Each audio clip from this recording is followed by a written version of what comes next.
So how do you fix the 0.5x camera lens which is not working on the iPhone?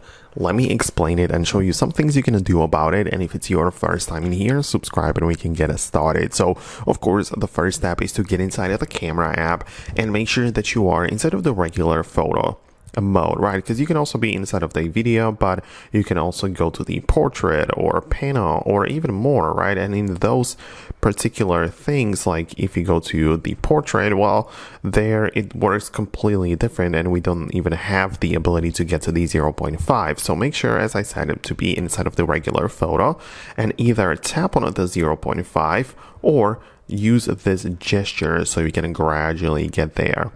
And at first, just try to do this so you can actually see if you can get there or not. Same thing with the video, so that's how you can control it, right? And make sure that it does work. If it doesn't, obviously you can close the app and restart it again to see if that makes any difference. But at the end of the day, if you do a bunch of resets and like restarts like this and you still go to the regular photo, tap the 0.5 and it does nothing, then make sure that you update your whole phone. Right, because the first step is of course to restart it if there is like a glitch in the software, but the only real way you can update the built-in camera app is by updating the whole software. So you would go to the settings and of course navigate to the main section, whatever you were doing before, just come in here and go to general and software update, and that way you can make sure you are up to date and you can get the latest features. I mean, the 0.5x has been part of this iPhone since forever,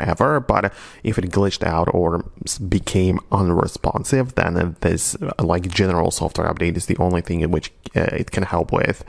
So that's something that you can do, but also pay attention to your specific device model. Like this is the iPhone 15, but if you are using something else, like a different phone which might be older, or something, for example, the iPhone 16e, which I have in here, right? This one features only one camera lens, and therefore, no matter what you do, you are simply not able to get to the 0.5x, and it's simply not even available, right? You can see the only or the smallest number is 1x. So also pay attention to the device model and that you actually have the ultra wide lens, because without it, it's simply not going to work. So I hope it helps. Let me know your thoughts and opinions below. I'm going to wrap it up and I'll see you later in the future videos as well.